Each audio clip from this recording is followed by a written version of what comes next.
ఎలకతోలు ఎంత ఉతికినా నలుపు నలుపే గాని తెలుపు కాదన్నట్లుగా అబద్ధాల పునాదుల మీద రాజకీయం చేసినటువంటి ఒక రేవంత్ రెడ్డి గారు అహంకారాన్ని ఆభరణంగా పెట్టుకొని ఇష్టం వచ్చినట్లు పరుషమైన పదజాలంతో మాట్లాడుతూ రాజకీయాన్ని చలామణి చేసినటువంటి ఒక రేవంత్ రెడ్డి గారు ముఖ్యమంత్రి కుర్చీలో కూర్చున్నాకనైనా అబద్ధాలు మర్చిపోతాడు, అహంకారం మర్చిపోతాడు, హుందాగా వ్యవహరిస్తాడు, ఆ కుర్చీకి వన్నె తెచ్చేటువంటి ఒక రీతిలో వ్యవహరిస్తాడు అని చెప్పని ఆశించినాం. కానీ దానికి భిన్నమైనటువంటి ఒక దుర్మార్గమైనటువంటి ఒక వైఖరిని వాళ్ళ ఆఖరికి అంతర్జాతీయ వేదిక అయినటువంటి ఒక దావోస్లో కూడా అటువంటి ఒక చిల్లర ప్రయత్నం చేసిండ్రు. దాన్ని తెలంగాణ సమాజం అర్థం చేసుకోవాలని చెప్పని కోరుకుంటూ ముఖ్యమంత్రి హోదాలో ఉండి ఒక కంట్రీ లెక్క వ్యవహరించకుండా ఒక హుందాగా ఉండాలని చెప్పని ఆయన వైఖరిలో మార్పు రావాలనే ఉద్దేశంతో కూడా తెలంగాణ ప్రజల పక్షాన ఈరోజు ఈ పత్రికా సమావేశాన్ని పెట్టడం అయింది.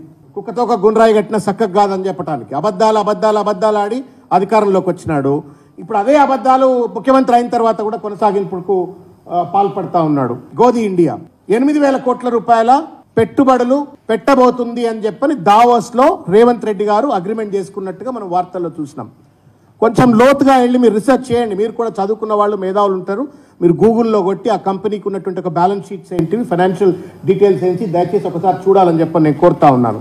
దాని authorize share capital 1.5 crore, paid up capital is less than 75 lakhs.